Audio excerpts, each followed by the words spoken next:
Well, good evening everybody. It's amazing, Steve, when you made that announcement this morning. When there's a free meal, they're all here. And when they know that we're in for some fun games with the dice, it'll be an interesting night. We hope so anyway. Hey, look, thanks very much for all coming out this evening. We have got a very important subject to consider, and that subject is on the screen. Can you read that from back there? Because it wasn't one of those cartoons you could blow up that big. But basically, it's the subject is evolution. It's really a God-denying theory. It's a theory that's been unproven, and it's been false for probably about the last 160 years that it's been in existence. Prior to Charles Darwin, there was no theory of evolution, and everyone did accept what the Bible said about creation. But unfortunately, things change, and we're going to have a little discussion about that tonight. And we're going to show to you how foolish the whole concept of evolution actually is, which I think is, hopefully you'll go away knowing that evolution really is not worth considering, but something else actually is. Now, I think we've got a few more people. I'm happy for them to just come in now if you want to bring them in before we start with the prayer. And I'll just let you know that the reading that's up on the screen, can you actually see that from over there? Probably can't see it. No. Romans 1, just 5 verses. We're not actually going to read that at the commencement. We've just got that on a few slides halfway through our presentation. So we will do that then. If you're thinking he's forgotten the reading, I haven't forgotten the reading at all. All right. I think we're all in pretty well. So again, thank you very much for coming. We're going to open with a short prayer. I'm going to do a little brief start to the subject. Darren's then going to come forward and give his a little bit of a talk about evolution and creation, and then I'm back on, and then Darren ends. So that's the format of the evening. So if you all remain seated, we'll just open with a prayer. Our loving or wise Heavenly Father, we come into thy presence very thankful indeed for the time which we have been given, whereby we can come aside and consider thy power and thy majesty.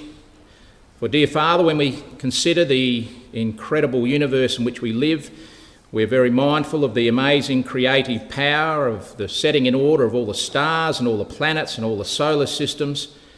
And when we look at nature around us, and even included our own human bodies, dear God, we know that we are in awe of thy greatness and thy majesty, for we know from thy word of truth that all of this came into being through thy divine creative power. But sadly, dear God, we also know that many in this world have turned their back on thee and have elected to believe in a false theory called evolution. And we know that that must terribly frustrate thee and frustrate and disappoint both yourself and your dear Son, and even all the angels. And the angels we know were a very big part of that creation back in the very beginning. And so we would ask that thou be with us tonight, that we might expose the error of evolution and that we might show the beauty of creation. So we thank thee for this opportunity, and we come into your presence through thy Son's name, the Lord Jesus the Christ. Amen. All right. Now, if you heard Steve's announcement this morning, we do have a dice set up here. And I started to think maybe I should have bought a roulette table and cards and everything. The way it was announced was quite interesting. But we're going to use this because I actually saw quite an interesting YouTube clip about how a dice can be used to disprove evolution. It's pretty simple, it's pretty basic, don't get too excited about it, but I think the point we want to make first of all is can evolution actually be true? Is there a mathematical or even scientific proof to actually tell us that evolution can be relied upon? And if there isn't, is there another explanation that we can rely upon? So the first question we ask is, does God exist? Does God exist? Now, if he does exist, then we've got to believe this next statement that's going to come on the screen. So if God does exist, then we have to believe what God said right back in the very beginning in Genesis 1 verse 1. In the beginning, God created the heavens and the earth. That's what we have to believe if there is a God. But of course, contrary to that is if he does not exist, if God does not exist, then we've got to believe this statement, because this is the only two alternatives we can have. And the statement is, in the beginning, there was nothing, and it exploded and created everything. There's your two alternatives. You either believe God was involved in creation and everything we see around us and the universe and the earth and everything else, God was divinely involved in creating that, or, as the evolutionist, the atheist will tell you, no, there was a big bang, there was random chaos in the universe, that big bang shot a whole heap of matter throughout the universe, and presto, here we are. How much faith does it take to believe in that compared to believing perhaps there is a God? I submit that there's only those two options that we have to believe in, and I believe it takes a lot more blind faith to believe that than anything else that's the other alternative, which is a divine creator. So now we're going to get to this dice. Who's good at maths in here? I was hopeless at maths at school. Terrible. I hated maths as a subject. I hated spelling as a subject. In fact, I just hated all the subjects. I wasn't terribly good at it. I know, Lionel, you would have been top-notch at maths. And I reckon some of you younger lads, where are we? Jordan, Zach, Mackay, some of you would have been pretty good at maths. I've got a dice in my hand here. How many numbers are on that dice? As in separate? 4. He's failed already. Jordan, back to school. 6 separate numbers from number 1 to number 6. What's the chances when I throw that dice on the table, what's the chances I'm going to get number 6? 1 in 6. 1 in 6. Pretty good. Steve, you're always good at maths. 1 in 6. What's the chances of throwing 2 6s in a row? Hey, I just threw another 6. Can you believe? I know you don't believe me. Is that a 6? I just threw 2 6s in a row. What's the what? No, no. Exactly, who said that? 1 in 36. 1 in 36 chances of throwing 2 6s in a row. What's the chances of throwing 3 6s in a row? 2 6 30. No, it's not another 6. Exactly. But, top of the class, 1 in 216 times of throwing 3 6s in a row. Here we go. 4 6s. Maths are going on. 1296. Very close. 2196. 2,196 times, like 1 in 2,196 times of throwing 4 6s in a row. Now, why am I telling you this? Well, I'm going to ask you this question. What's the chances of throwing a dice so that you get 76s in a row? Don't even worry about trying to work it out because you won't be able to. Yeah. You're starting to talk in the power of, right, because it's just a huge number. Well, here it is. It's 10 with 55 noughts after it to throw 70 6s in a row. All right, so we can stand here and away we go, and that's how many chances we've got of throwing 70 6s in a row. Now, they do tell me, look, as I said, I'm not a mathematician, but they tell me that for every question that anybody has in the universe, there's a mathematical equation to solve it. So someone sat around and decided to solve that equation. Now, you're probably thinking, why did you pick 70? Why did I pick 70 times throwing the dice to get 6 every time?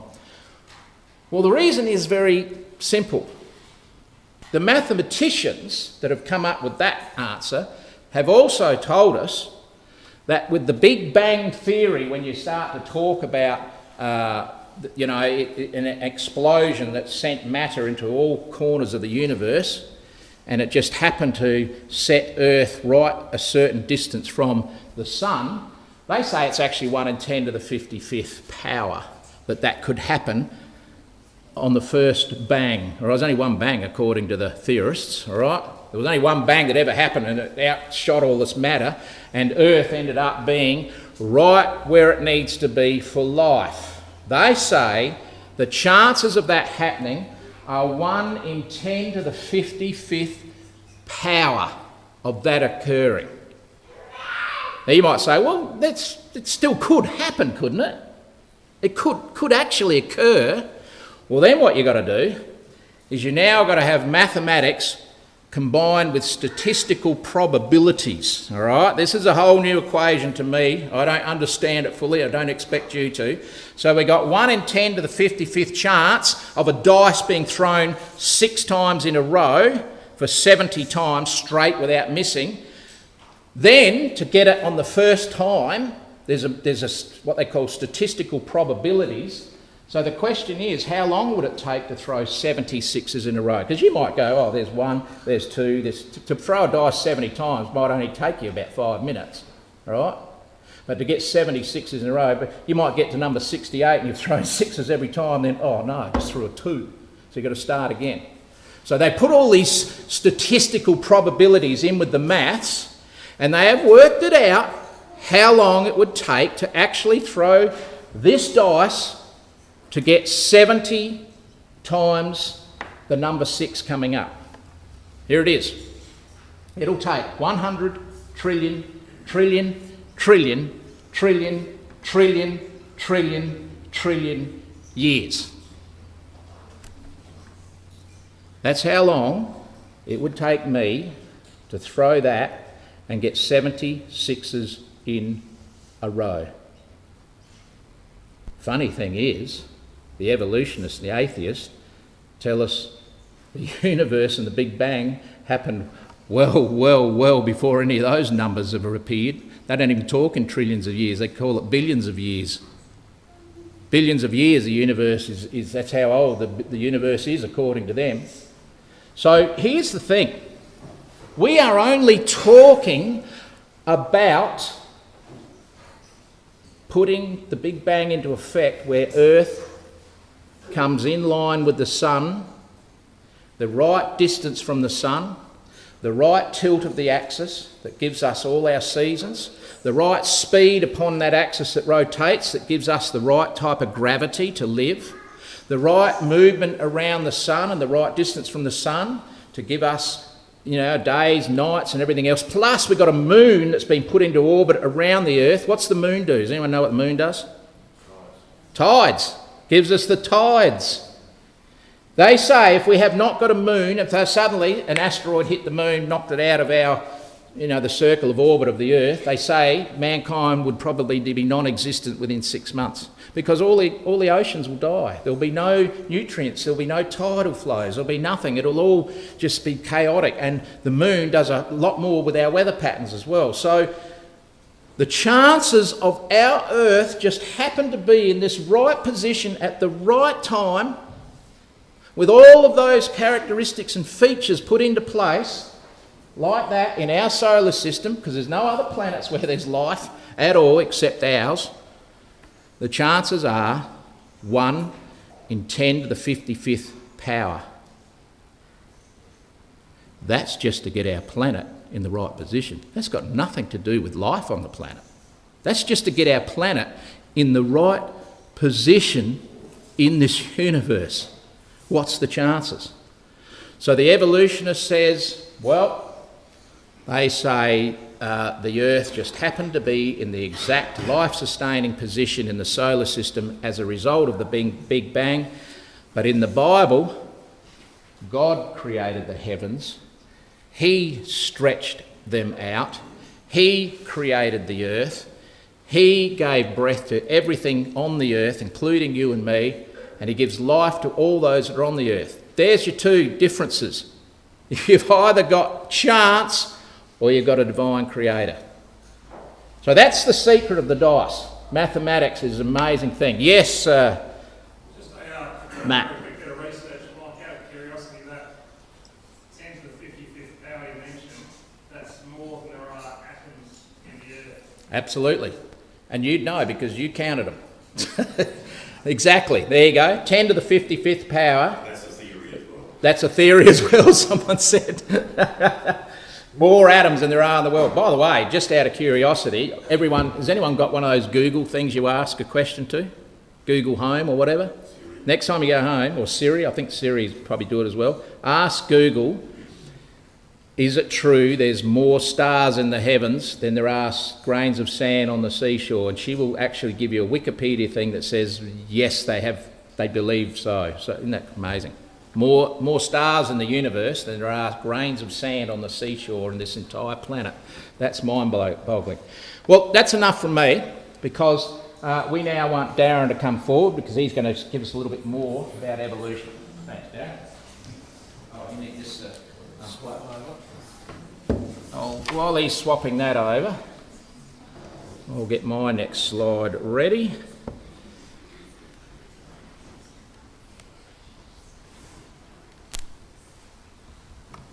So you've got to have your maths down pat if you want to try and understand a little bit about the theory of evolution. And it is still a theory, by the way, and that means an unproven, I was going to say fact. How do you define a theory? Supposition, hypothesis, that'll work. I like it. Are they working all right? You're done. You're on. All right, thank you very much, Dad, and good evening, everyone. So, look, I'm just doing a very quick session, this one here. This is just a real quick fill-in. I do apologise, we have to swap between computers. I've been away for a couple of days and I only just came back this afternoon, so we didn't have a chance to get it all onto one computer, so hopefully everything works okay. So my quick session to fill in the gap, what I want to talk to you about today is, or right now is, it's the gap that evolutionists use right from the get-go to try and prove the Bible to be wrong. They push this idea of evolution, and this is their idea of why the Bible is not true and it is not accurate, and it's just a big story that they tell us. So, maybe some of the kids might be able to answer this. What's one of the scariest animals that they know of? Yell it out. Yell out an animal. Scariest animal you know.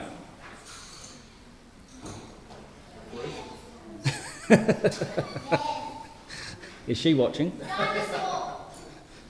Who? Dinosaur. Dinosaurs. Now, obviously, we don't have dinosaurs with us today, do we? We don't, because they're extinct. All right? Now, how long ago, as Bible students, how long ago do we say that the earth was created? How long ago did God create the earth?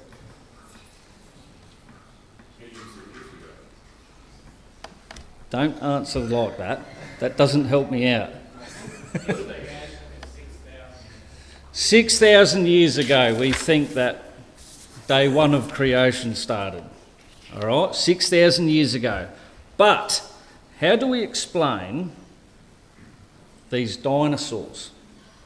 So we've got these dinosaurs, and we can't deny that dinosaurs existed, because you can go into museums and see the skeletons and you see fossils that have been found, and these scientists claim that they're millions of years old. And so the evolutionists will say to you, no, the Bible's not true because we've found things that are millions of years old, yet you claim that creation was 6,000 years old. So questions start to rise. Were dinosaurs on the ark? So how does this work if we think that creation was only 6,000 years old? So let's have a quick look. Genesis chapter 1, verse 1 and 2. It says, "In the beginning God created the heavens and the earth. Now the earth was formless and empty, and darkness was over the surface of the deep, and the Spirit of God was hovering over the waters." So Genesis 1 verse 2 describes the earth as formless and empty, or without form and void. Now, everything we see as we read through the Bible, everything we see, everything that God does in the Bible is done with perfection. So there's no way that God would have created the earth and the universe in a state of being without form and void, because everything that God creates, everything that he does, is perfect and orderly. So what's the explanation of this chaotic description of the earth that's without form or void? The truth is that Genesis 1 verse 1 and Genesis 1 verse 2 represent two totally different time periods. Now, when I asked the question, how long ago was creation, Uncle Steve, you answered what? Millions? I want to be fairly precise. Millions? Could be billions? Yeah? Look, it represents two different times between verse 1 and verse 2. Now, we have no idea how long it is between those verses. It could be millions, it could be billions of years. We actually don't know. And the key word that you see that I've got highlighted up on the slide is that word was. That's what's in our English Bibles, and the word was is a translation from Hebrew. It's the word haya, and this word describes a change from one state of time to another. So this word haya can be translated became or become, and it's mentioned actually 133 times in the Old Testament. So taking this into account, the best way that we can translate Genesis chapter 1 verse 2 is read like this: the earth became without form and void. The earth was not created in this state, but it became like this in the time period between verse 1 and 2. So what was the cause of this change in the state of the earth? What happened? What was before this? Well, we don't actually know, but it would seem like there was some previous creation to the one that we are experiencing now. A previous creation that some way ended. And maybe this is where the dinosaurs existed and why they have found fossils and the dinosaur bones and things that we see in the museum. Another question could be, where did the angels come from? It all points to the fact that there could have been a previous creation to ours. Whatever happened between Genesis 1 verse 1 and 1 verse 2, we don't know, and the fact is the Bible doesn't record what happened. It means that it doesn't really matter. What it does do is give us a logical reason to the discovery of dinosaurs and fossils that have been found on the earth that scientists claim could be millions of years old, and it's a great way to talk to someone who believes in evolution that tries to disprove the Bible by saying that creation 6,000 years ago, but yet we find things that are millions of years old. So I hope that helps. I'm going to hand it back now. When I come back up, I am going to be talking about the complexities of our life and of nature and of humans and how evolution just couldn't happen with the way things are made. Let's try and swap this over again. I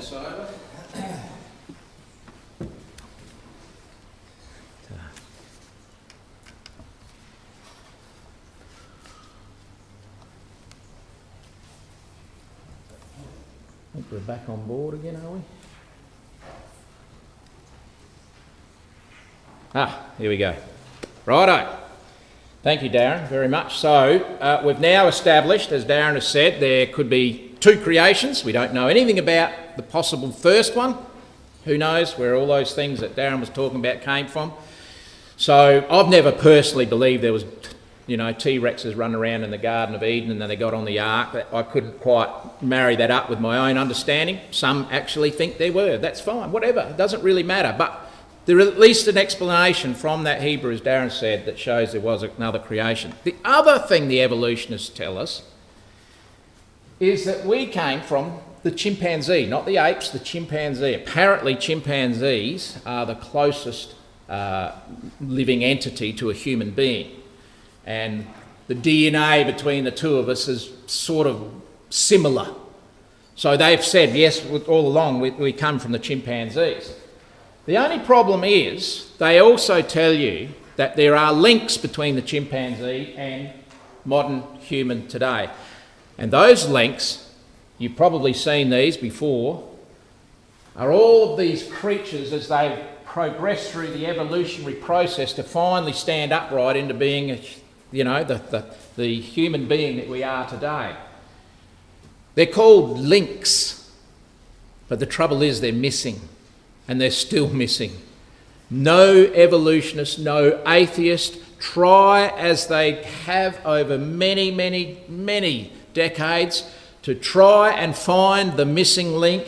They have never found anything between a chimpanzee and a human being. Oh, look, they've tried. It wasn't that long ago they found a skull in South America and said, here's the missing link. This is it. Look, this skull is about the third one across from the chimpanzee. You can tell.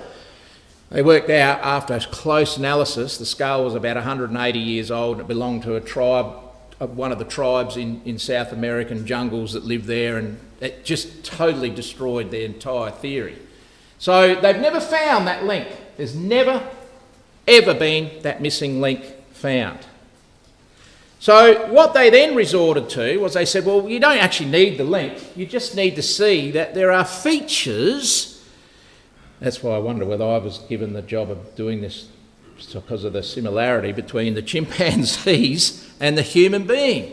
They say there's features that are similar, bone structure, and therefore we must have come from the chimpanzee. We didn't come from anything else. We must have come from the chimpanzee because that's where we evolved from. No, we might not have found those missing links, but when you look at it, you can see how we're sort of similar in our features, our bone structure and so on. Well, if that is the type of reasoning and theory, I'm going to put it to you that some of us, could have evolved from dogs. All right? Because it's fair to say some people look like they're dogs. Right? True? I've actually seen the most uncanny dog and then look at the owner and I shake my head and go, well, that evolution must be correct. We must come from dogs. And when you have a look at it, it's really humorous, I know, but here's your owners and here's the dogs. Have a look. So you can't just grab hold of this reasoning and say, oh, we've sort of got the same features as a monkey, so we must have come from the monkeys. When realistically, we could have well and truly come from dogs. I wonder what dog I would really look like. Don't you answer, Steve. I mean, this one is really one I think is probably the one that it comes up to me as being the one that you would honestly say he must have evolved from his pet.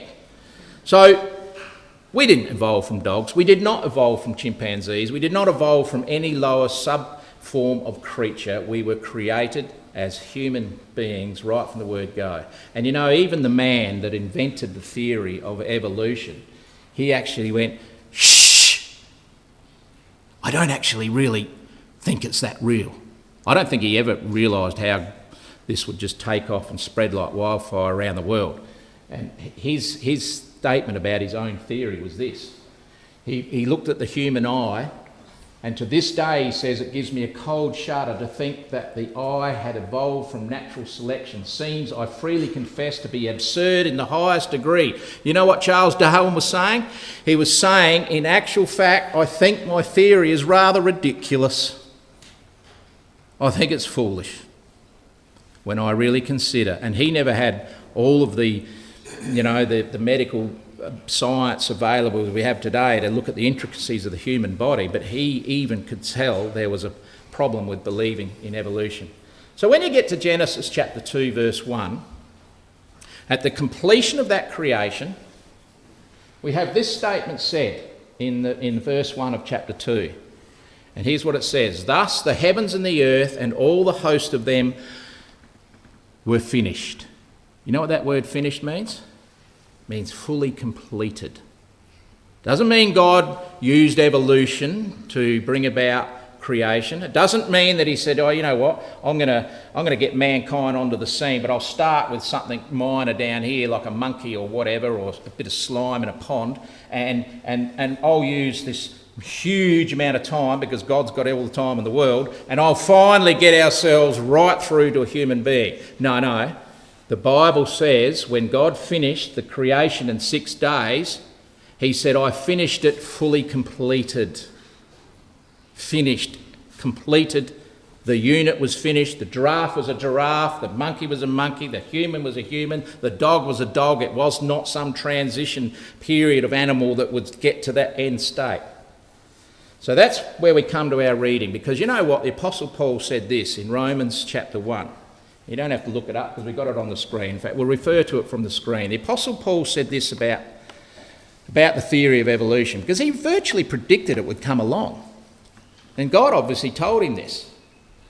And he states this in the first 5 verses in Romans chapter 1. He says, "For the invisible things of him, the creation of the world is clearly seen." We've got eyes to see. You can see the beauty of creation. You have a look around. You go out into the countryside. The creation is magnificent. You have a look at your own complexities of the human body. You have a look at a newborn baby, which even doctors today will tell you is a miracle. They use the word the miracle of childbirth.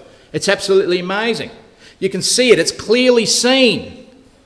And he goes on to say, we are without excuse to believe in a divine creator, the eternal power that made all these things. There's no excuse, he says, not to believe in a creator. But then he goes on to say, because that, when they knew God, they glorified him not as God, neither were thankful, but people came up with vain imaginations. They came up with this foolish notion. What sort of vain imagination? What sort of notion? Well, they profess themselves wise, and there's plenty of atheists and there's plenty of evolutionists that have letters after their names, like, Doctor of Philosophy or Doctor of Science or Doctor of Medicine or whatever, and they'll say, oh, I believe in evolution. They profess themselves wise, but they're actually foolish. And here's the reason why, because what they've done, he says, they've changed the glory of the incorruptible God into an image like the corruptible man. And all of a sudden, they're starting to look at all these birds and creeping things as if to say, we all came from those things. We all came from the creeping things, the 4-footed beasts. The evolutionists say it all started with a little bit of slime in a pond. That's where we all came from. And this really caps it off, this last verse here. Who changed, this is the evolutionist, who changed the truth of God, Genesis record, into a lie. And they worshipped and served the creature more than the creator. All the attention is taken off of God as a creator, and now suddenly they're so mesmerised at trying to see this process of evolution from a creature, from something down the line, from some subspecies onto us, becoming us. That's what Apostle Paul predicted, and it's actually happening. So this is my last slide, and then Darren's going to finish it off. It might be an early night tonight. Might have to order those pizzas a bit earlier, Jules. Oh, we haven't ordered any. Oh, sorry. No, we have. No worry. If evolution is not able to be proved, then what's the next step? What's the next step? If you can't prove evolution, then we've got to look at the alternative. And there's only one other alternative, and that's to look at a God. That's to have a look to see if there is truly a God. Psalm 14 says, and this links in very well with what Paul said in Romans, Psalm 14 says, the fool says in his heart, there is no God. The fool says in his heart, there is no God. Well, I don't know about you. I don't want to be seen as a fool. I do not want to be seen as somebody who's denied the truth of what the Bible says. And I think all of us owe it to ourselves and to God, if we believe there is a God, to really want to know about his creation, about his power, about his majesty, and all of those things that have made up this wonderful, extraordinarily complex but beautiful creation in which we live. So that's an important aspect that we want to deal with, and I'm going to leave Darren there. I think I've got another picture of you as a baby this time, to deal with this last section. Oh, okay. I'll keep talking because I think he's got a little clip here he wants to play. So I'll unplug this. You need that plugged in? Yep. So I might just mention at this point what's commonly called adaptation. Does anyone know what adaptation is? You know what I mean by adaptation? We don't disagree with adaptation. So, for example, Darwin, when he went to the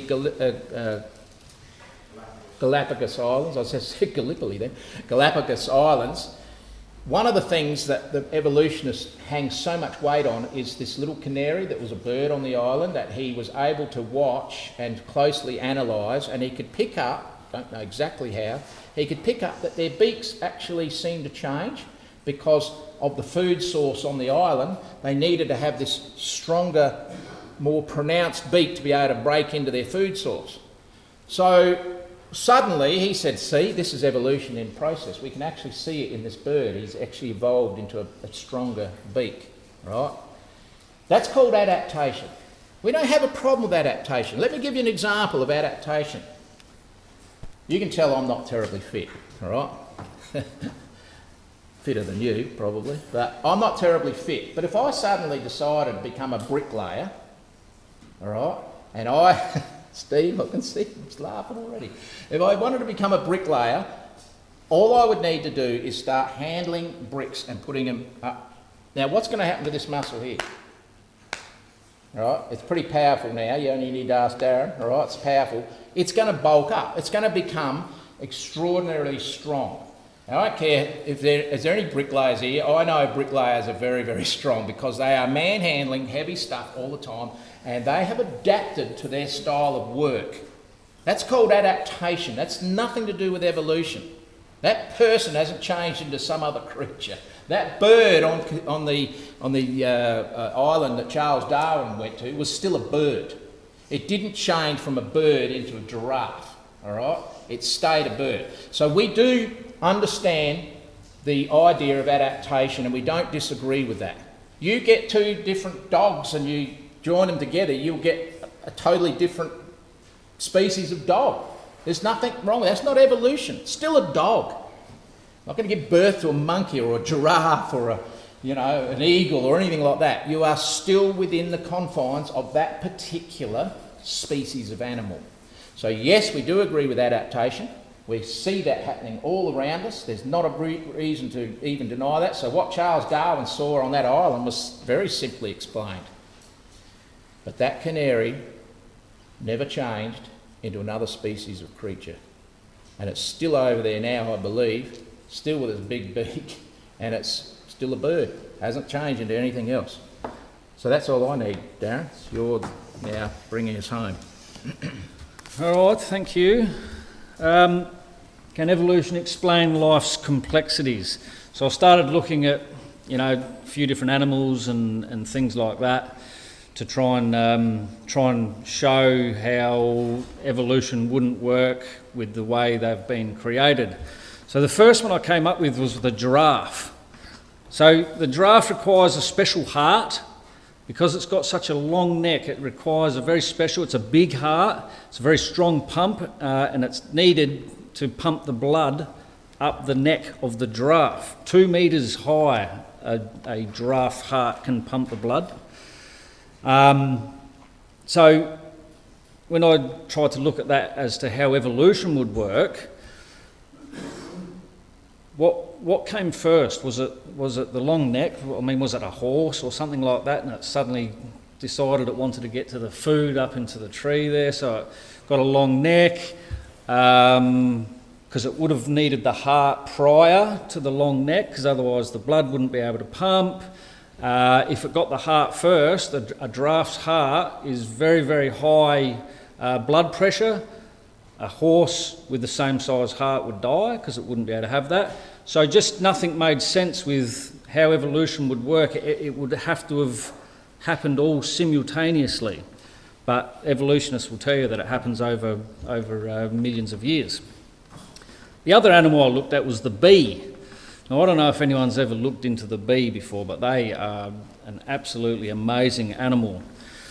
They've got 5 eyes, they've got 6 legs, they make honey, and they do the pollination thing with the flowers. Now, pollination occurs when a bee collects nectar and pollen from a plant and transfers it to another plant, and it keeps plants alive.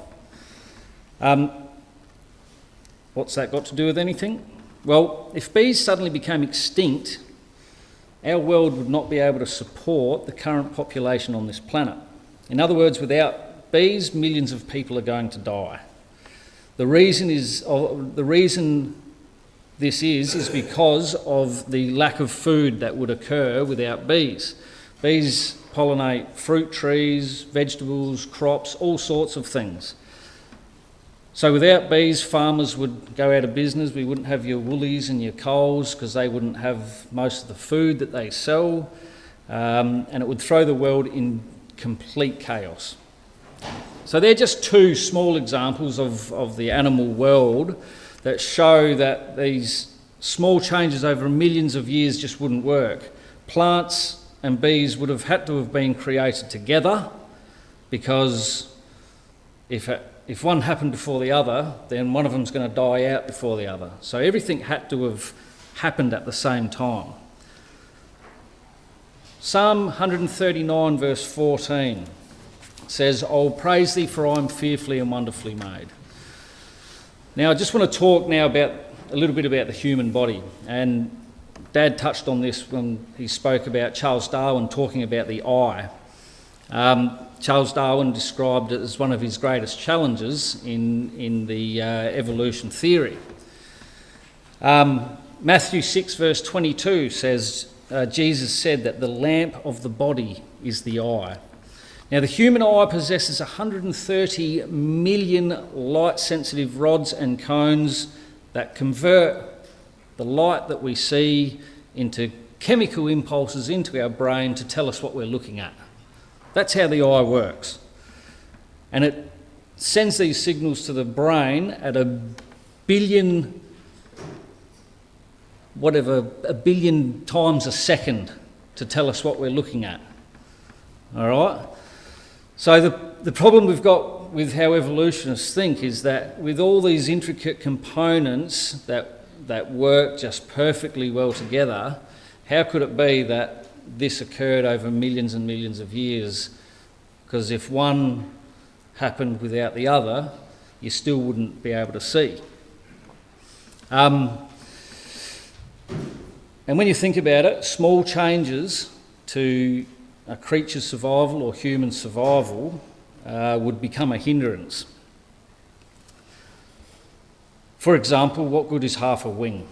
You think about the birds, over evolution they had to grow these feathered wings. What happened? Did it grow slowly, and there's a couple of million years into it they had half a wing and climb up a tree and try and fly? They're just going to fall to the ground. It needs to be created all at once for everything to work. A man by the name of Francis Hitching, he was a prominent author. He wrote this about the eye. Just getting back to the eye now. It's quite evident that if the slightest thing goes wrong, if the cornea is fuzzy, if the pupil fails to dilate, if the lens become opaque, if the focusing goes wrong, then recognisable image will not be formed. The eye either functions as a whole or not at all.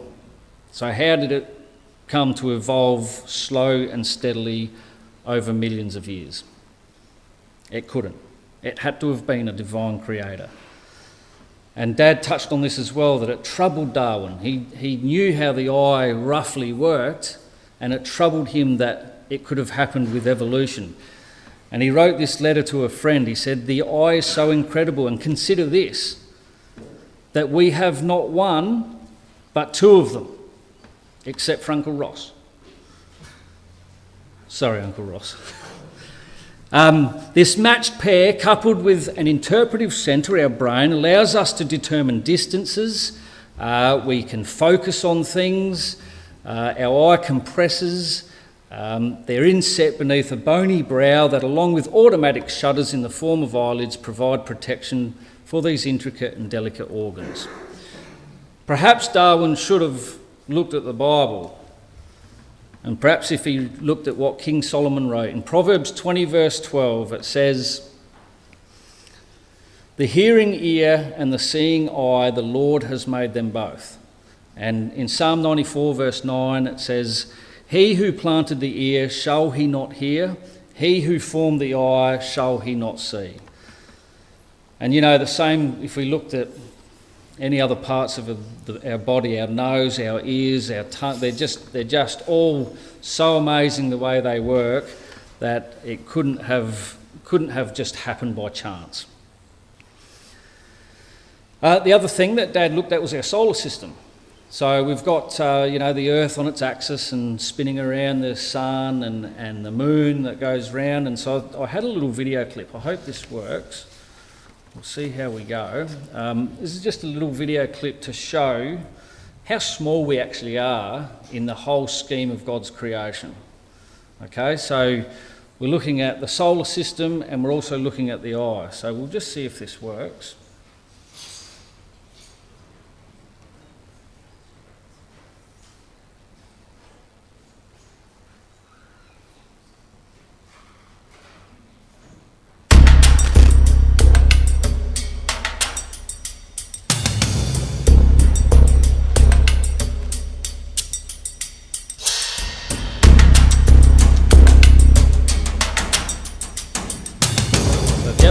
Bottom, you'll see how far away from the planet we're actually getting. So up Earth, 1,000 kilometres away.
Have a look at the eye.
There you go, you get the idea. You know, sometimes we think we're pretty big on this planet. You know, Earth's a pretty big place, and then you see that zooming out, we're literally just a little speck in the big scheme of God's creation.